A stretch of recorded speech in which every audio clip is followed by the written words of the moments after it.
Dober dan in lepo pozdravljeni na portalu Info 360. Spremljate oddajo V središču, vodim pa jo Brigitte Ferlič. Šolsko leto se bliža koncu. Učitelji, starši, otroci se bodo malo odpočili, si nabrali novih moči za prihajajoče šolsko leto. Kaj pa to šolsko leto, ki prihaja, prinaša, kakšne izzive na področju šolstva? O tem bomo govorili z današnjimi gosti, zato v studiu lepo pozdravljam. Gospod Mojca Škrinjar, državno sekretarko z Ministrstva za izobraževanje, znanost in mladino. Pardon. Gospodom Sašem Božičem, ravnateljem osnovne šole Mengeš. Pardon. In gospod Laro Romih, predsednico Zveze aktivov svetov staršev. Da. Hvala za udeležbo, lepo, da ste prišli.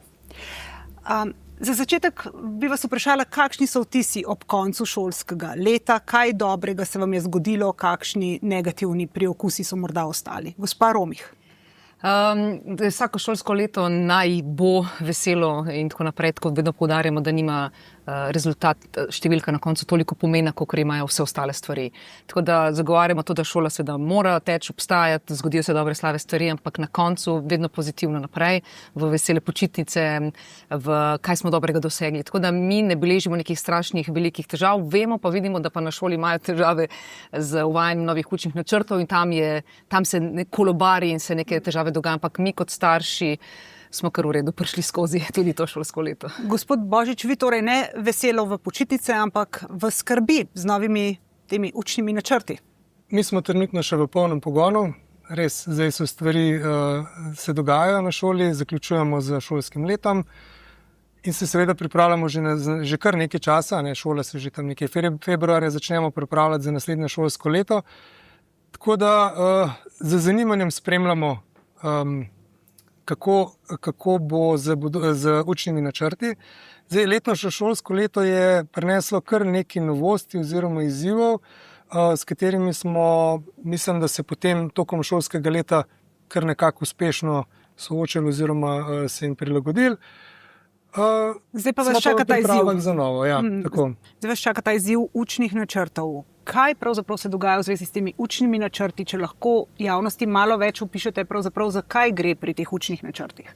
Ja, učni načrti so se začeli spreminjati, kot jaz vem, še v prejšnjem mandatu. Dr. Kustečeva je dala to izhodišče, da se učni načrti spremenijo, kar je tudi prav.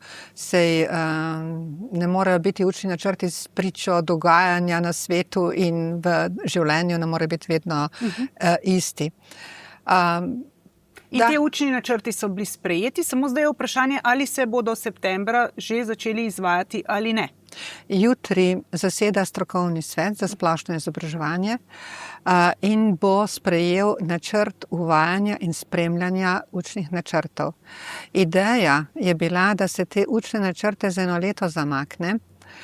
To smo preverili na e-demokraciji, dobili tudi odzive.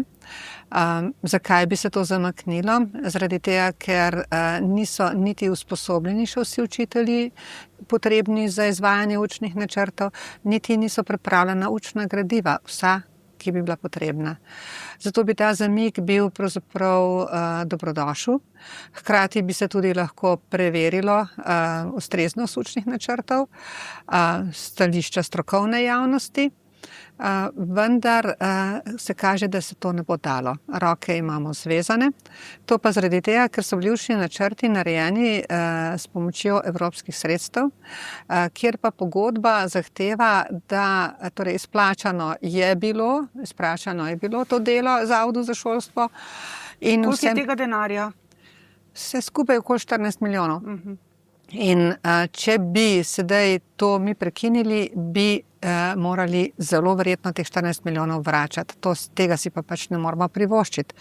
Po drugi strani pa na koncu koncev prvo leto, ki bo šlo s temi učnimi načrti, bo dalo najboljšo sliko o tem, ali so te učni načrti res tisto, kar si želijo učitelji in če res ustrezajo današnji stvarnosti. Se strinjate, da bi se te učni načrti za eno leto zamaknili, gospod Božič? Že v zadnjem obdobju smo pač opozarjali na določene izzive, ki so se pojavili ob uvedbi teh učnih načrtov, predvsem kar se tiče učnih gradiv. Tukaj gradiva niso bila potrjena, učitelji so bili kar v stiski, katera učna gradiva zdaj za naslednje leto izbrati, naročiti in tako naprej. Mi bi predvsem želeli čim prejšnjo informacijo, zato da se učitelji se čez poletje pripravljajo na naslednje leto, da vemo, ok, gremo po novih učnih načrtih, ne eno leto še zamaknemo. Potem se bomo mi pač prilagodili in izvedli tako, kot bo. Ampak zdaj je že jasno, z te vaše napovedi, da se ne bo za eno leto zamaknilo. Ne bo se. Nažalost so zvezane roke. Torej, potem začnemo delati. Kako pa vi gledate, zdaj z vidika staršev, kaj naj zdaj starši naredijo? Učna gradiva so potrjena, niso potrjena, nekje so, drugje ne, ali naj starši kupujejo knjige, ne kupujejo? Kaj jim svetujete? Največ težav ima šola, zato ker mora sklade prilagoditi in tako naprej. Ampak konkretno primere, ki jih beležimo mi, je tako, da so se šole pač znašle, kakor so se znašle. Se pravi, vsaka najde en svoj sistem. Določene dele bojo delali po starem učbeniku, vzeto samo ven, pa potem zamenjeno, pa bo med letom zamenjan učbenik na klopi, pa tako naprej. Skratka, zelo veliko variacij in tlele je na ravnateljih, ki so domiselni, kako to speljati, da speljajo na način, da se bo to dalo delati. Ne. Starši smo bili pa samo pri tej točki, ko je treba potrditi. Smo iskali informacijo na šolah, ne, tudi hkrati z ministrstva smo dobili nazaj ene sestavke, kako naj bi se odločalo in kaj se dogaja. Večjih navalov, mailov in telefonov na zvezo ni bilo v tem smislu, tako da očitno so nekako speljali.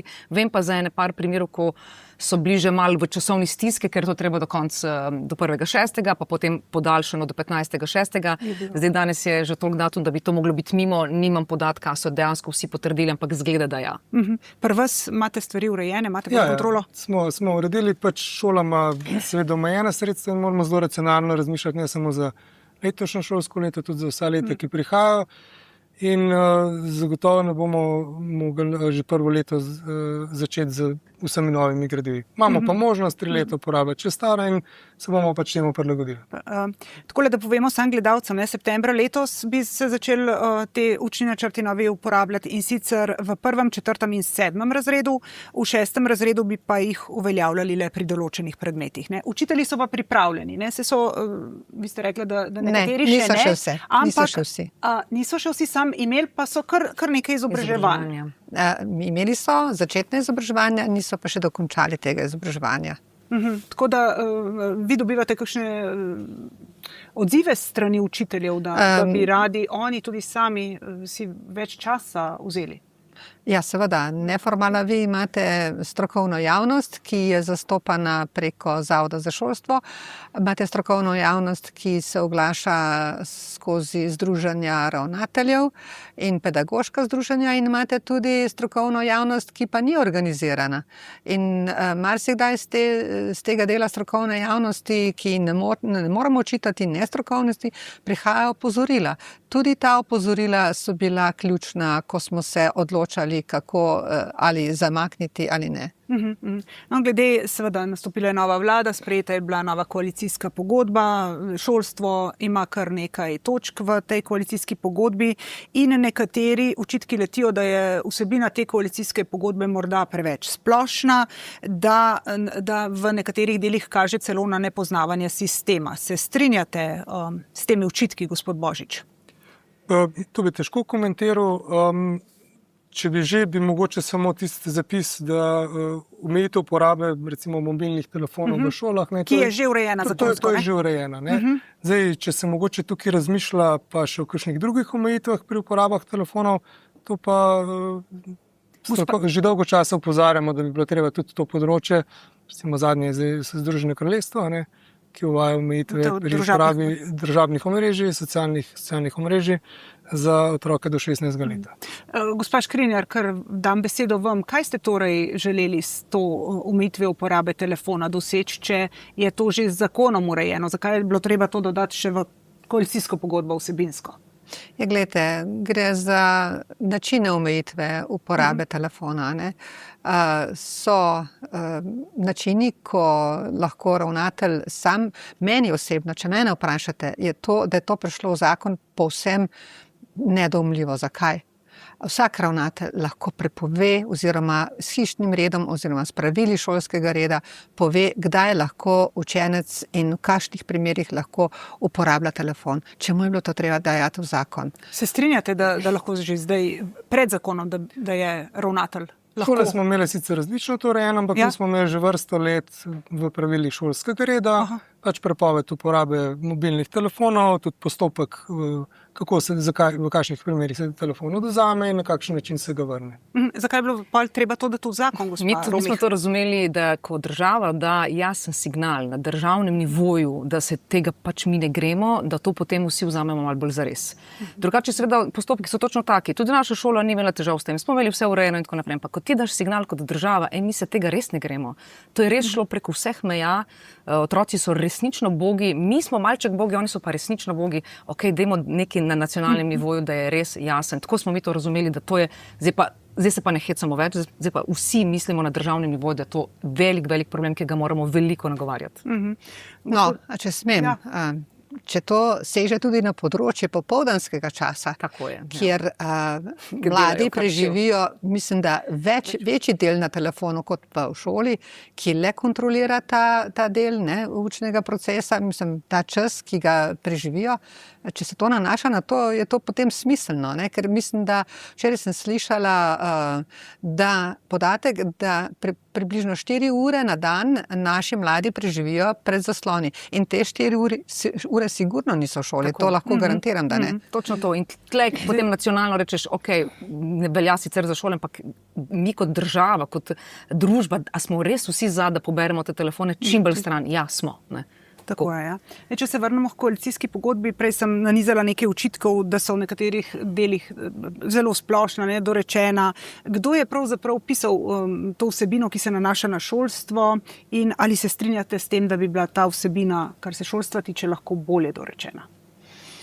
Glejte, to je politični dokument med strankami, ki so se oblikovale v koalicijo. Tam je treba sklepati kompromise, tam se je treba odločiti, kaj gre v koalicijsko pogodbo in kaj ne gre. Zelo natančen zapis v koalicijski pogodbi, pač v pogodbah ne boste nikjer našli. Zato ta očitek za moje pojme ni ustrezen, to je pač politični dokument. To so izhodišča. Vi ste, kar se izhodišč tiče, gospod Božič, že rekli, da mobilni telefoni so ena taka stvar, ki jo ne bi potrebovali v tej koalicijski pogodbi. Kaj pa je še kaj takega, kar vas je v tej pogodbi zmotilo? Ta pogodba tudi nekako govori o teh učnih načrtih, seveda. A je še kaj takega vsebinsko, kar vas je zmotilo, če ne predajam gospe Romih besedo glede tega? Sama koalicijska pogodba, tako kot je pač nek dosti široko zastavljen dokument. Koalicijsko pogodbo smo prebrali, zagotovo se z enimi stvarmi močno strinjamo, če govorimo o dvigu ugleda učiteljskega poklica, avtonomije, zmanjšanju birokracije. Kakšne stvari bi pa potrebovali, mogoče kakšno razlago, v kakšni smeri je to zamišljeno, recimo, kako bojo te stvari v končni obliki rešene. Na kaj mislite, mogoče na reformo recimo NPZ? Pripravljalnice, ali pa recimo reformo NPZ-ja. Kaj je tukaj mišljeno kot tako? Kakšne stvari se v šolah že intenzivno odvijajo v vsakem primeru. Mi se nasilje obravnavamo tako, kot ga obravnavamo, imamo že neke mehanizme oziroma neke načine delovanja in nas tukaj recimo zanima, na kakšen način bi nas lahko še dodatno podprli.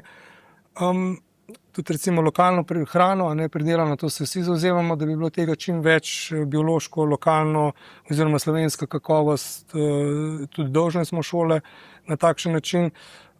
Verjetno je pa ena izmed najbolj perečih težav šolstva ta trenutek, je pa tudi zapisana noter, je pa kadrovska problematika.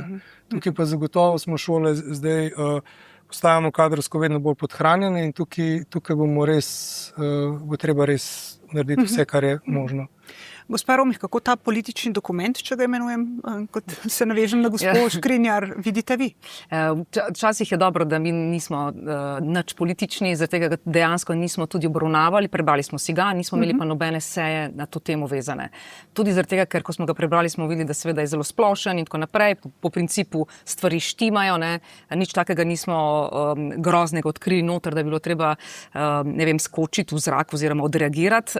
Pričakujemo pa seveda veliko bolj podrobne stvari in dogovor. Ne? Torej, vsi deležniki, ki so pomembni, da se okrog teh stvari pogovarjamo in se zmenimo, kaj od tega je in kako se to izpelje. Tako da ne zdaj še dlje razlagam. Gospa Škrinjar, torej dogovori bodo potrebni, pa bolj natančna navodila, kaj natančno zdaj mislite, urejanje nasilja smo slišali v šolah, kako boste to izpeljali, kaj imate vse v mislih, v načrtih? Zagotovo bomo oblikovali neko posvetovalno telo, kjer bodo udeleženi tako praktiki, učitelji, tako ravnatelji, kakor tudi starši. Obravnavali bomo te koalicijske zaveze in tudi načine, kako priti do tja. To bo ena pot. Druga pot bo dialog s strokovnjaki. To so strokovnjaki na pristojnih zavodih, to je Center za poklicno izobraževanje, to je Zavod za šolstvo, to so pedagoške fakultete, ki usposabljajo učitelje. Te dve smeri bosta sigurno tekle vzporedno, kjer bomo predstavili svoja izhodišča in kjer jih bomo potem tudi skupaj oblikovali. Namreč namen je, da naredimo nekaj dobrega za naše otroke in zato moramo vsi sodelovati. Dajte mi povedati, na začetku koalicijske pogodbe je navedena uveljavitev ideološko nevtralne šole. Kaj to pomeni? O tem se je v javnosti zdaj veliko debatiralo. Vsak je razumel malo drugače. Ja, poglejte, vsak človek ima svoje vrednote, imamo tudi skupne vrednote, kot družba, nekatere vrednote ali pa temeljne vrednote izhajajo same ustave. Potem najdete vrednote tudi v krovnem zakonu, ki zadeva šolstvo, to je Zakon o organizaciji in financiranju vzgoje in izobraževanja. V 2. členu to so cilji izobraževanja. In imate neke vrednote, ki jih zastopajo posamične skupine, glasne skupine, ki pa niso tako široke. Smo lahko priča uvajanju tega okoli ovinka, kakorkoli že v šole. In te ideologije, ki zagovarjajo res partikularne vrednote in nimajo široke podpore, nimajo prostora v šoli. Kako to vi komentirate, gospa Romih? Prav veselim se, če nas bojo lepo vabili, da prediskutiramo te stvari, ker zagotovo imamo vsi v cilju dobro otroka in zdaj, kaj to točno pomeni. Tudi mi se enako sprašujemo, ni nam čisto razumljivo, kaj to pomeni. Imeli smo občutek, da relativno okej, da ideološko nismo, ne vem kako, mogoče so kakšne malenkosti v kakšnem delu učnega načrta, če so to mislili, ne vemo, dejansko ne vemo. In če bo debata, se veselimo tega, ker bi radi razčistili, kaj kdo misli. Evo. Kako to vi razumete, gospod Božič, uveljavitev ideološko nevtralne šole? Kaj pomeni, da zdaj šola torej ni ideološko nevtralna? V šolah ne zaznavamo, da bi bila šola, se gotovo trudimo, da bi bili ideološko nevtralni, kakorkoli recimo mi to razumemo. Mi smo kakorkoli javna šola, moramo pač zastopati vse otroke, delati v dobro vseh otrok. Tako da nekih takih odstopanj recimo mi nismo zaznavali, lahko da je kaj bilo, ampak jaz osebno nisem recimo tega zaznaval. Bi se mogoče bolj navezal na tisto, kar sem že omenil. Jaz mislim, da so otroci neke ideološke vsebine precej lažje danes dobijo preko spletnih socialnih omrežij in da so to mogoče kanali, ki pa res niso ustrezni za neko starost otroka. In da bi mogoče tudi tam, zdaj, če se že pogovarjamo o tem, tudi to vzeli v razmislek, ko se bo pogovarjali kako in kaj in kakšno, tako kot je gospa Romih rekla, nekakšno sporočilo javnosti, staršem poslati, tudi preko nekih zakonov, za katere je pač jasno, da ne morejo rešiti, vedno se najde v vodi. Ampak pomembno je tisto sporočilo, to je primerno za otroka, to pa ni. Prej ste se dotaknili že najbolj pereča stvar v šolah, v šolstvu je pomanjkanje kadra, sploh v osnovnošolskem izobraževanju, tudi srednješolskem. Povejte, pri kadrovanju s kakšnimi težavami se konkretno soočate na vaši šoli? Vse šole se soočajo danes z pomanjkanjem učiteljev in tudi tehnično-administrativnega kadra. Težko je dobiti tudi kuharja, hišnika, čistilko.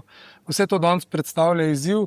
Šole ponavljamo razpise, iščemo kader in smo včasih stisnjene v kot oziroma v neko situacijo, ko nimamo dobre izbire, ko smo lahko brez učitelja ali pa lahko zaposlimo nekoga, za katerega s precejšnjo mero verjetnosti lahko predvidevamo, da svojega dela ne bo upravljal tako, kot je treba. In šole si tega ne želimo. In zdaj pomanjkanje učiteljev pa večinoma na vseh področjih, ne mogoče najbolj izrazito na tehnično-naravoslovnem področju, ampak tudi drugje so že težave. No? Pa kaj je krivo za to? Ni bilo pravega kadrovskega načrtovanja v preteklosti?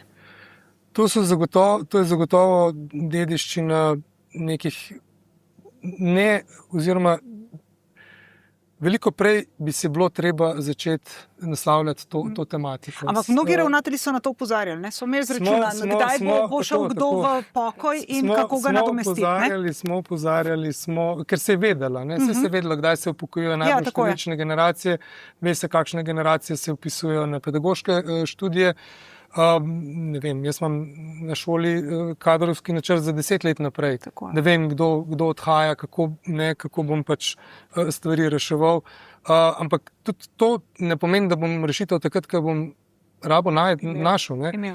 In stvari so se dolgo časa, se jih ni nihče resnično lotil. Mogoče so bili učitelji oziroma mogoče smo bili ravnatelji premalo glasni, da smo premalo opozarjali, kako resna težava prihaja. Mi vseeno moramo vedeti, mi govorimo pač o otrocih, mi jih ne moramo na cesti pustiti, pa jih poklicati čez pol leta, ko bomo dobili učitelje. Mi govorimo o otrocih, mi moramo imeti rešitev za to. In tukaj je težava res resna. No? In jaz verjamem, da se težko rešljiva iz danes na jutri, ampak treba je imeti nek načrt, se ga držati in potem skozi leta pač spremeniti situacijo na bolje. Gospa Škrinjar, boste uspeli nasloviti tudi ta problem? Imate kakšne načrte, kaj narediti zaradi kadrovskega pomanjkanja? Vi ste nenazadnje tudi dolgo leta delala v šolstvu in poznate razmere. Verjetno ste se tudi sami kdaj soočali s temi kadrovskimi težavami. Zagotovo. To so bila 90. leta, ko je sistem zahteval visokošolsko izobrazbo in univerzitetno izobrazbo učiteljev in kar naenkrat smo izgubili 2 generaciji učiteljev. Takrat smo si pomagali z nestrokovnimi kadri, ki smo jim morali seveda pomagati. To so bili velikokrat inženirji iz firm, ki so takrat propadle in pomagali smo si z njimi. Zdaj se bojim, da si bomo morali pomagati tudi na ta način. Jaz računam tudi na to, da bi s sistemom mikrodokazil teh manjših izobraževanj ti ljudje pridobili vsaj nekaj kompetenc, da bi lahko poučevali v šoli. Potem se mi zdi, da bi bilo dobro, da bi lahko tem ljudem dali tudi stalne mentorje, ki bi jim pomagali pri delu oziroma jih tudi spremljali z napotki in navodili. Naslednja stvar je seveda dvigniti ugled učitelja, da bo tudi vpis na pedagoške fakultete dovolj velik in da tisti, ki bodo končali študij, ne bodo zaradi eksistenčne stiske raje iskali službo v priložnostni firmi v bližini. Pa je seveda razmišljati o tem, kako suportirati tega mladega učitelja, kako mu pomagati. na koncu koncev pa tudi mi imamo marsikje po Sloveniji sistem dodeljevanja socialnih stanovanj. Recimo v Ljubljani je vsakič razpis in dobijo socialna stanovanja socialno najbolj šibki. Kaj, če bi ta sistem malce spremenili in bi ta stanovanja dodeljevali mladim učiteljem pa mladim zdravnikom, ki jih primanjkuje. Skratka, ta ukrep ne more biti samo z enega konca, ampak z večjih koncev.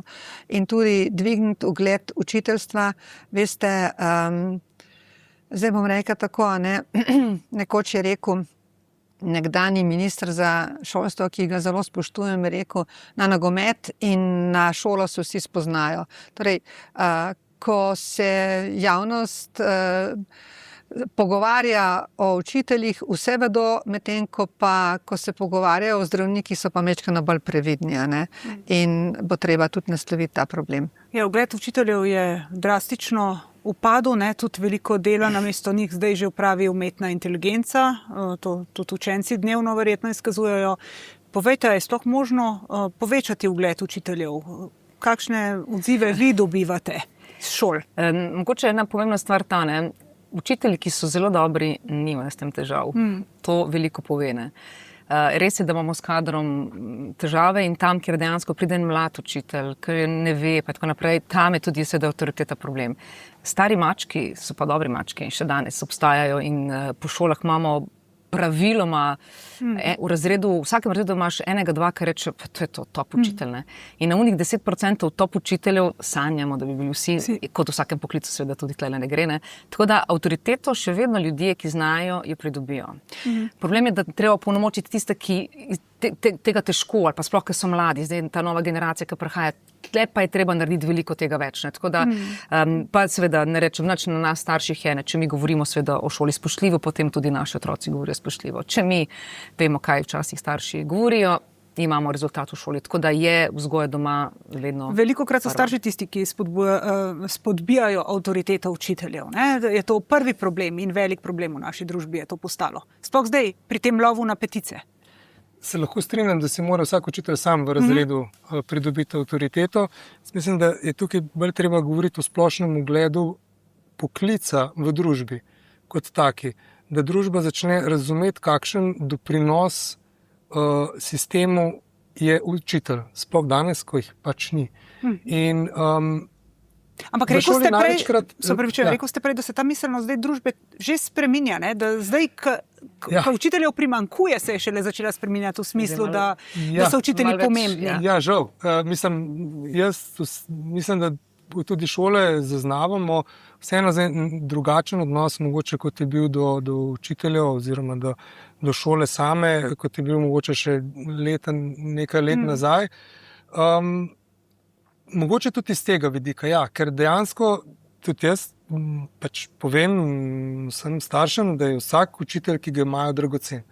Vsak učitelj je ta trenutek najbolj dragocena stvar, ki jo imajo, ker je to oseba, ki bo z njihovim otrokom cel dopoldan in je res pomembno, da je ta oseba usposobljena, kompetentna, strokovna.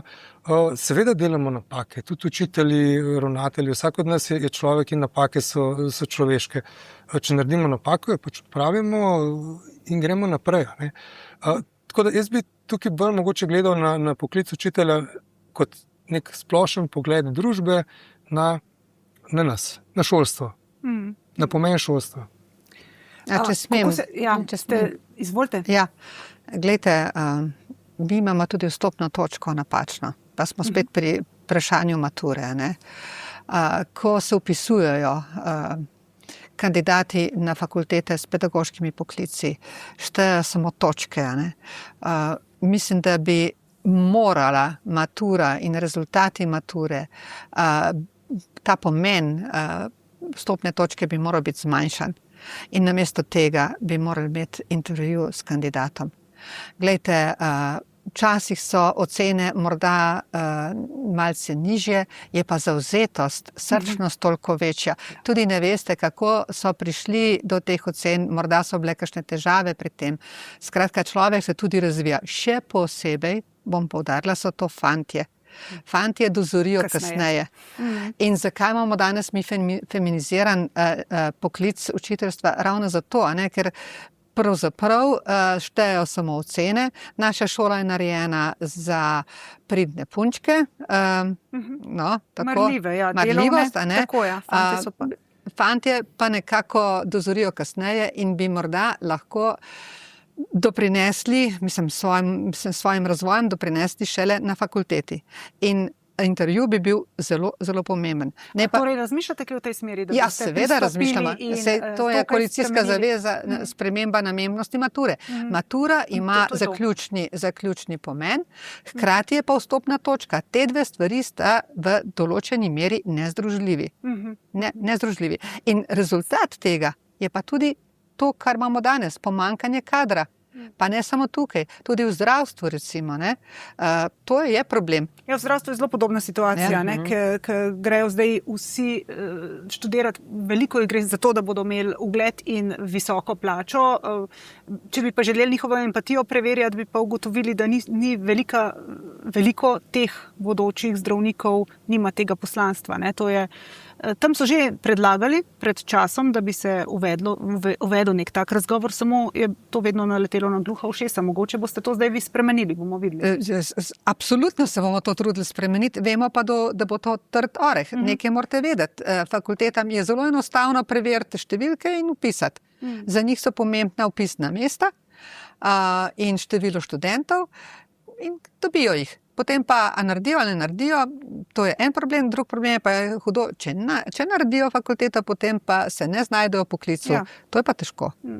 Gospa Romih, kako se pa kaže to kadrovsko pomanjkanje pri potem izobrazbi učencev ali pa da učence učijo seveda ljudje, ki nimajo ustreznih kompetenc? Imate kakšne pritožbe staršev? Ja, to pa skoraj na vsaki šoli se je pojavil en tak problem. Zdaj se nekaj, skoraj na vsaki šoli se, da nismo dobili toliko tega, ampak slišimo, opažamo pa, da je vedno tako. Ni učitelja za angleščino pol leta, in potem neki flikajo, in starši ratajo seveda mal besni, kaj bomo to, ampak besni v smislu ne, da jezni na šolo, ker itak nič ne moreš, ampak kako bomo zdaj to rešili, tle je pa res problem, pa to je 8. razred, angleščina šteje, NPZ so in rata mal drama, ki potem se rešuje seveda na različne načine, eni boljše, eni uspejo nekako rešiti, eni mal manj, tako da to se pa pozna in starši tlele čutijo stisko, nagovarjajo, celo kličejo svoje prijatelje, prosijo koga 5 tipov učevati, vse se tako mal na mikronivoju, mikrolokacijsko tudi rešuje, kar je včasih mogoče edina dobra rešitev, ker sistemsko je to, se obračajo desetletja. Naši učenci so po uspehu kar dobri v osnovnih šolah, ampak to se potem podre pri rezultatih NPZ-jev. Kaj se torej dogaja? Ali učitelji torej učencem zdaj v večji meri šenkujejo, rečemo temu tako, ocene? Zato, da bodo imeli lažji vpis v srednjo šolo. Težko bi rekli, da jim šenkujejo. Moralo bi biti pa pomembno znanje, ne ocena. Ne bi smelo biti pomembno, ali je ocena 4 ali 5, pomembno bi moralo biti znanje. Ali NPZ odrazi to znanje? Je NPZ tak preizkus, ki odrazi to znanje? NPZ oziroma upoštevanje rezultatov nacionalnega preverjanja znanja pri matematiki in slovenščini pri vpisu na srednje šole je premešalo karte na tem področju, ker prej za nekatere šole je bilo pomembno, da je imel otrok vse 5. Zdaj, da ima otrok čisto vse ocene v šoli 5, potem mora biti res priden, res nadarjen, res, če si predstavljam, da so to res izjemni otroci. In potem se je na NPZ-jih pri takih določenih primerih izkazalo, da so NPZ izjemno slabo pisali. Kdo, ki pa imel prej slabe ocene, pa je potem na NPZ-ju blestel. In tukaj je vseeno zdaj prišlo do nekega bolj realnega pregleda dejansko nad znanjem otrok.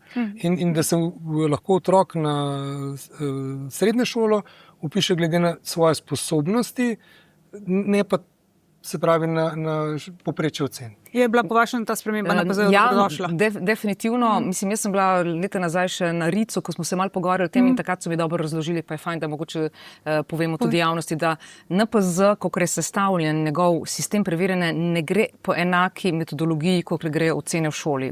50% ne pomeni dvojke, kakor pomeni tam. Skratka, kako oni sestavljajo, kakšno vprašanje, kako jih razvlečejo, kako to strukturirajo, je drugačna zgodba, kot pri maturi. Maturo kdaj naredijo tudi ljudje za ne vem kakšni procenti, 30, 40, ker je pač čist drug sistem. Tako da to je treba razumeti, da ne moremo enačiti 50% NPZ-ja s številko 2 v osnovni šoli. In ko to razčistiš, si pomirjen in ugotoviš druge zadeve in nam je predvsem NPZ zelo pomemben, da ti je povratna zanka za učitelja, aha, a sem, a nisem, a ja, ta del piše, ka to pa nismo dobro naštudirali. V NPZ je bilo to pomembno. To nam je ful bolj pomembno. Smo pa veseli, da je NPZ zdaj spustil skozi tiste otroke s štirkami in da pridejo mirno na gimnazijo, ker to se pa zdi pa res nujno potrebno, ker petičar tisti v, ne vem, Brestanici ni enak petičarju na Kobaridu. Skratka, ni to čist primerljivo. Tlele pa se to malo uravna. Ampak zdaj je spet, če z te koalicijske pogodbe gledam, tudi reforma tega NPZ-ja napovedana. Kaj točno mislite zdaj s tem? Zdaj neko spremembo smo doživeli s tem NPZ-jem, kot slišimo v bolje? Glejte, kaj se dogaja v gimnaziji? Danes se boste cel četrtletnik pripravljali na pisanje eseja, imate 2 knjigi, ki jih je treba prebrati in do konca in kraja obdelati. To je samo slovenščina, ne? In namesto tega, da bi prebral veliko knjig, prebereš 2 do obisti. Branje ima namen, da duhovno rasteš, da si razgledan. In dobro je, da prebereš veliko knjig. In tvoja duhovna, intelektualna rast je odvisna od tega branja. Čim več knjig prebereš, tem bolje je in seveda kakovost teh knjig. Torej, kaj hočem povedati? Da se v 4. letniku pripravljajo na izpit. S tem zgubimo mi 1 leto procesa, 1 leto razmišljanja. Poglejte, danes imamo umetno inteligenco. Ta ve skoraj vse. Če še ne ve zdaj, glede na ta hitri napredek, bo pa vedela v nekaj letih. Mi se moramo naučiti učenca in dijaka, mi ga moramo naučiti spraševati, videti probleme in spraševati. Odgovore bo dala umetna inteligenca. Kar se bo zgodilo s tem NPZ-jem, točno isti efekt bo imel na osnovno šolo, kakor ga ima zdaj matura. Zgubili smo 1 leto procesnega mišljenja za to, da zadostimo izpitnim katalogom. In isto bo z NPZ-jem. Jaz to spremembo ocenjujem kot zelo slabo. Če že hočete, lahko imamo sprejemne izpite za gimnazijo, enake za vse gimnazije v državi in pa sprejemni izpit za strokovne šole. Tukaj verjetno... Vi boste šli v smeri, da boste NPZ nadomestili sprejemnim izpitom. Sigurno je to bolje. Sigurno je to bolje. NPZ je pa pokazatelj. In jaz se sprašujem, zakaj se učitelji šele takrat oziroma šole, zakaj se šele takrat ustrašijo, ko vidijo, recimo, kako bo NPZ vplival, mislim, šele takrat reagirajo, ko bo NPZ končno vplival na vpis. Zakaj se pa prej ne ustrašijo? Zakaj pa ni takrat alarm, ko se vidi, ko še ni bil merilo za vpis v srednjo šolo? Zakaj ni bilo že prej alarma? Moral bi biti. Ja, mi smo se tudi tega bali, ne želimo si, da bi NPZ postal mala matura daleč od tega in nam je ful pomembno, kot sem prej rekla, povratna zanka NPZ, to je bolj ključno, kot vse ostalo. Sprejemni izpiti tudi mi nagovarjamo že dolgo časa, ker je to, ti res bi bilo fajn, da preveriš, ampak so nam skozi razlagali, da na srednji šoli ni časa, ni prostora, matura je noter poteka, to je hkrati nezdružljivo in tako naprej. Ampak če to rata, da se uvedejo neke sorte sprejemni izpiti, mi ne bomo nič proti. Ne boste. Vaše mnenje o tem, da se uvedejo sprejemni izpiti? Tudi mi smo že večkrat to temo odpirali, tudi mi smo videli prednosti v sprejemnih izpitih. To bi bila v bistvu razbremenitev za vas, za osnovne šole govorim, ne na nek način. Rezultate NPZ smo mi že prej vsako leto analizirali. Učitelji, se pravi aktiv učiteljev na matematiko, je analiziral rezultate, pogledal, kje so bili naši učenci dobri, kje so bili slabi, kje moramo še nadgraditi neko znanje. Vedno smo to iz tega vidika gledali.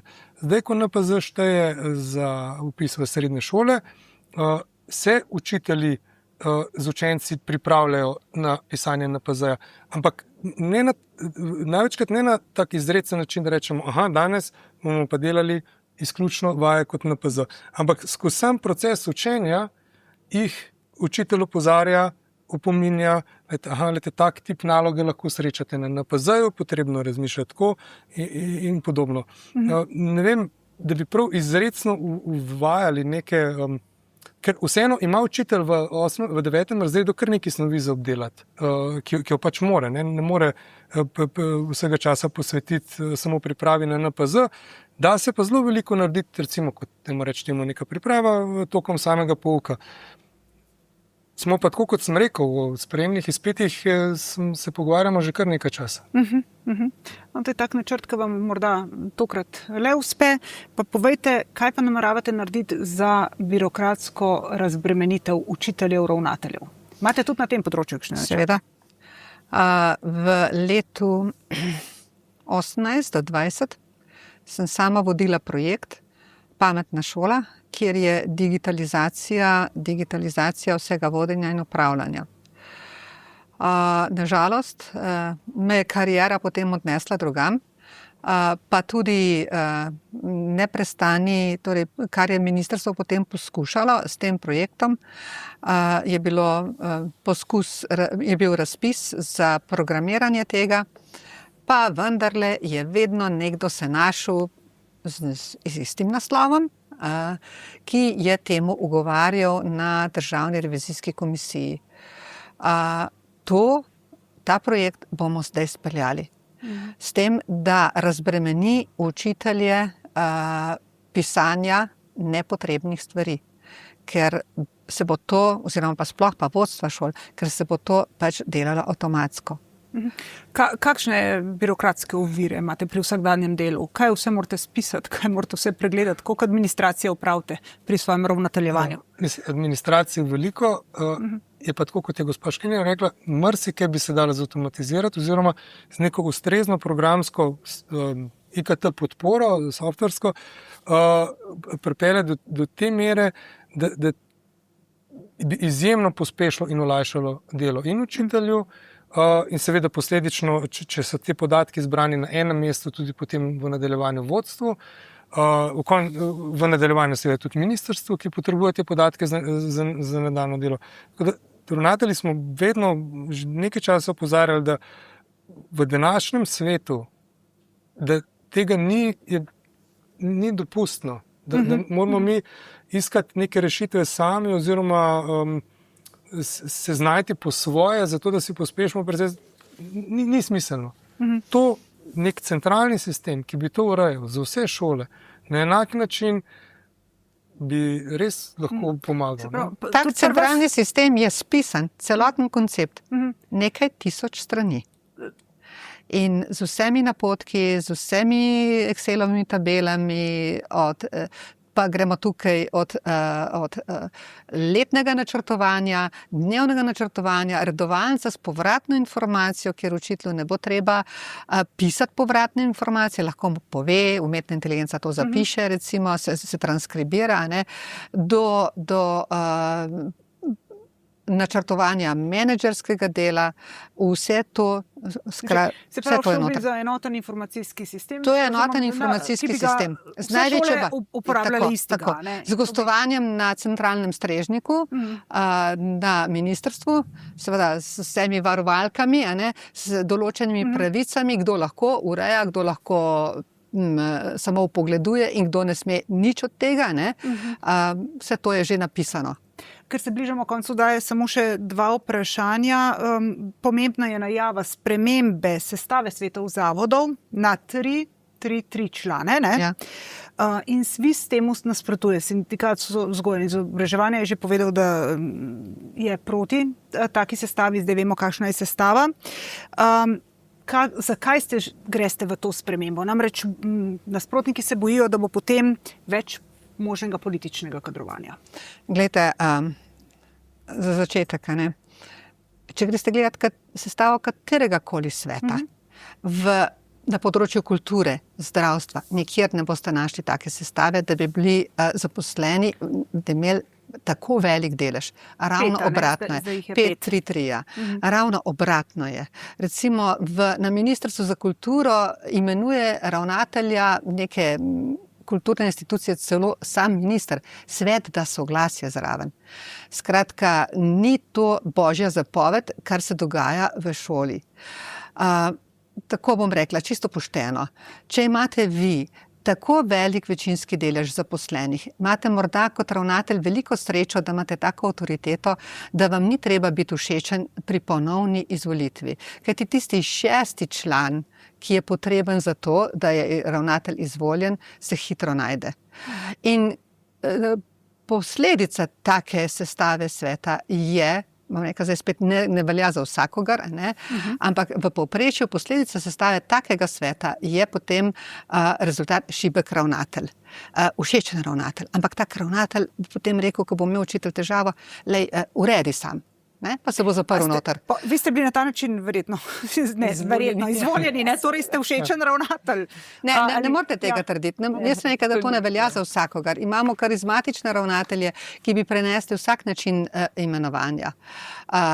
Vendarle je posledica taka v splošnem. In tudi moram reči nekaj, danes ni prav neverjetnega zanimanja za poklic ravnatelj. Tudi ravnatelj je zelo težko biti. Če pa je politično, poglejte, če bo imel ustanovitelj zaradi tega kaj več pristojnosti in dejansko ima napram zaposlenim nekaj večji delež, pa naj se to vidi. Ker če ste vi političen, če ste vi župan, lahko tudi z lobiranjem med starši in pa med, itak ima tri svoje predstavnike, lahko med lobiranjem med starši in učitelji, ki imajo neko pripadnost, lahko izpeljete neko večino, ki bo potem potrla nekega ravnatelja. In to lepo delate vse potihoma. Tako bo pa treba prevzeti politično odgovornost. Ravnatelj, torej župan, ki bo imel slabe ravnatelje, potem tudi nima več možnosti izvolitve. Jaz mislim, da je to odlično. Koliko hitro nameravate v to spremembo speljati?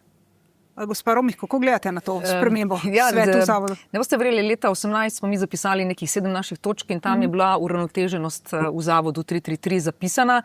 Ponovno nismo preverjali, zdaj je že skoraj 10 let mimo, kako je v zvezi odziv okrog tega, ampak zaenkrat je to zapisano. Nam se zdi uravnoteženost smiselna ob pomembnem opolnomočenju staršev.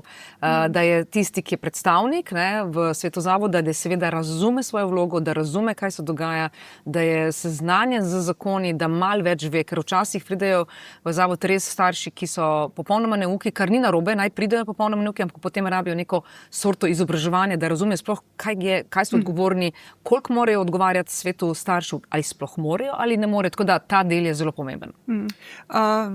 Ta struktura se bojite, če bo prišlo do take sestave v svetu zavoda 333, da bi imelo potem na imenovanje ravnatelja večji vpliv pripadnost, kakšni politični opciji tudi morda?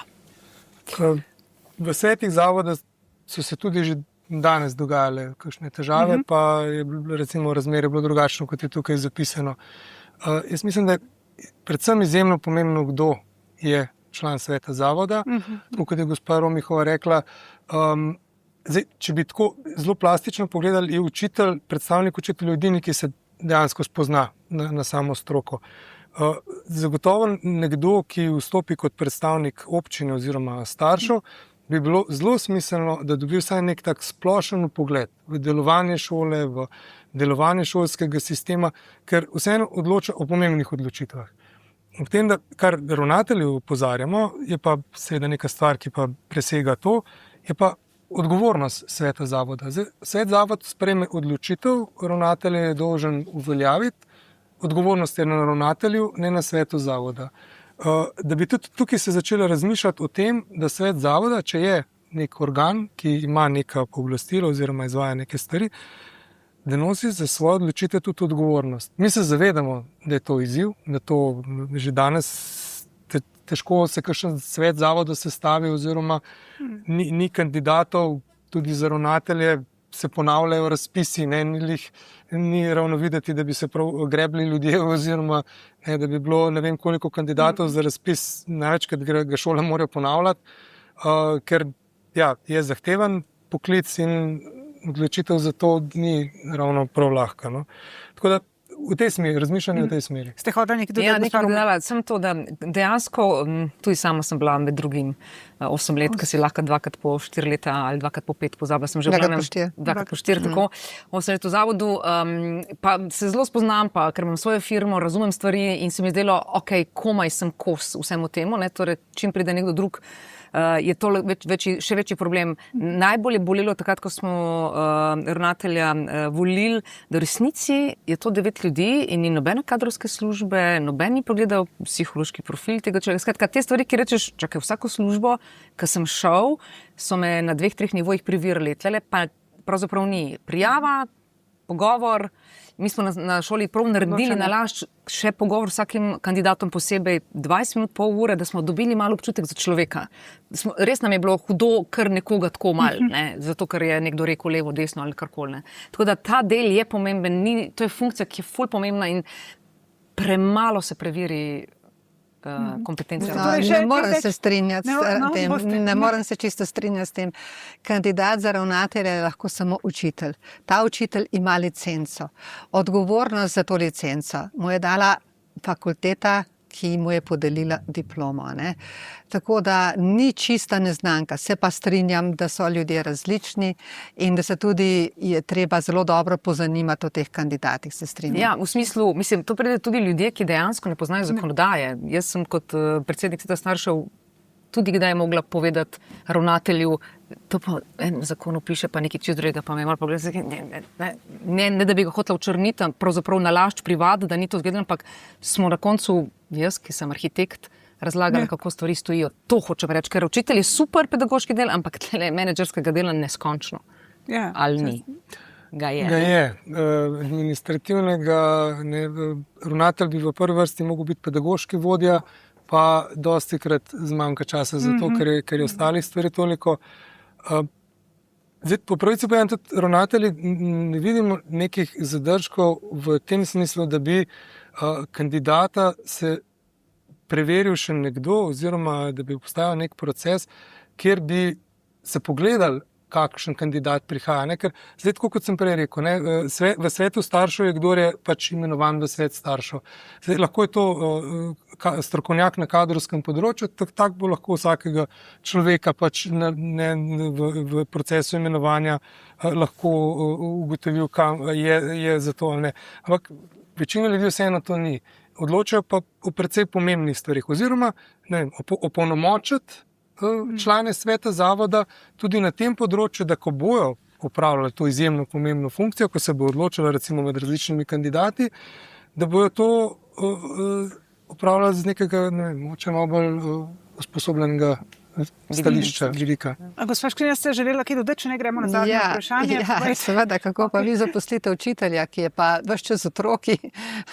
Ravno tako, nimate kadrovske službe, pa ga morate kot ravnatelj dobro presoditi, verjeti v to, da za njegovo diplomo in za njegovim potrdilom o strokovnem izpitu stoji neka strokovna inštitucija in neko strokovno mnenje in zagotovilo.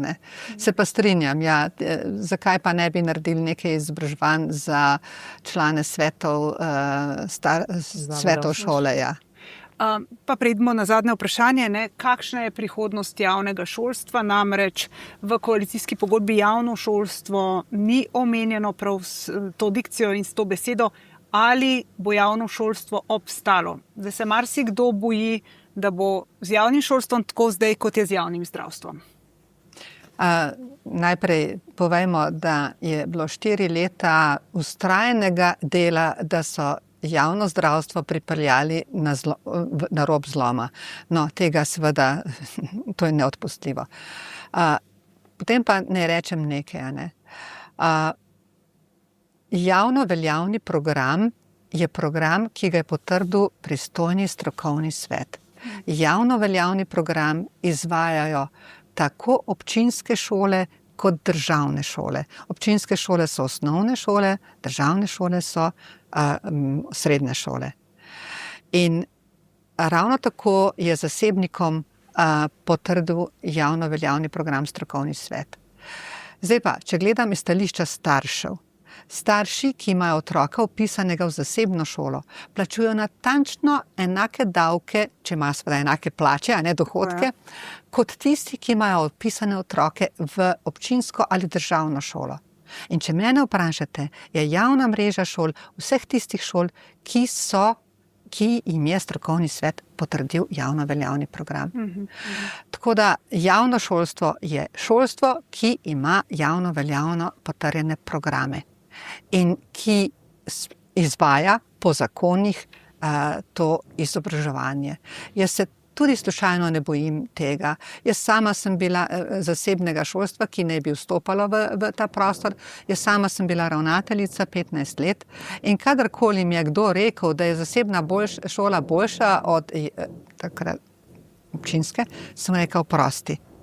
Moja šola je odlična šola. Kako vi gledate na to? Bomo zdaj zaključili počas vdajo. Se tudi bojite privatizacije javnega šolstva?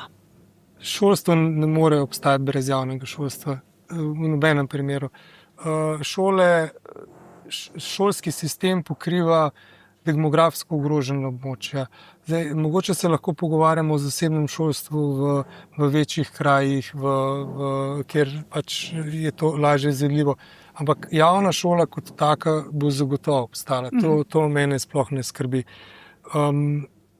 Primerjava med javnim pa med, če vseeno rečemo, zasebnim šolstvom, se vedno izvaja le na podlagi načina dela v šoli oziroma programih. Je pa tako, kot je bilo rečeno, vsak program, vsaka šola mora iti skozi proces potrjevanja, tudi zasebna, če želi pač izvajati javno veljavni program osnovnega šolstva. Morda bi se želeli, da le to, da ne bi se sredstva za javno šolstvo zmanjševala. Ampak glede na to, da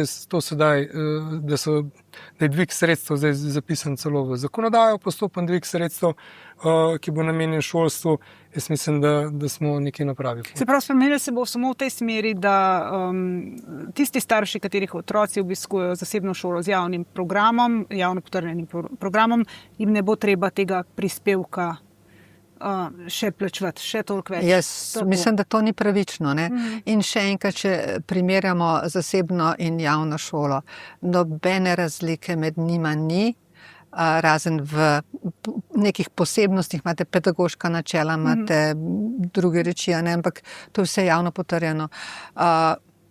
Hočem reči, da je razlika samo v ravnatelju, kakršna je šola, kakršen je ravnatelj, takšna je šola. Pa ne bo to zasebna ali pa državna, občinska. Še zaključno besedo vam, gospa Romi. Ja, ravno okrog tega, mogoče gremo lahko na to isto zgodbo. Torej, da, javno šolstvo mora obstati in mora obstajati, ker je preveč marginalnih robov, ki jih je treba seveda poloviti in jih privat šolstvo zaenkrat ne more.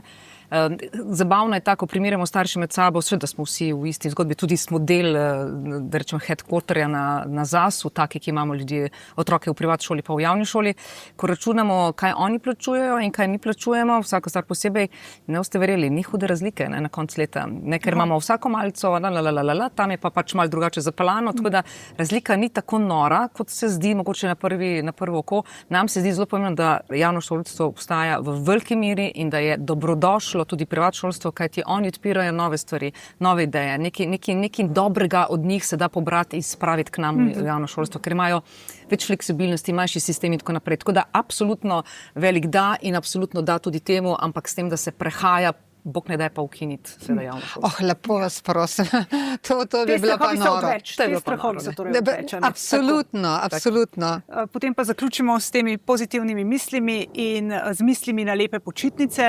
Hvala vam za vašo pozornost. Lep pozdrav do prihodnjič. Nasvidenje.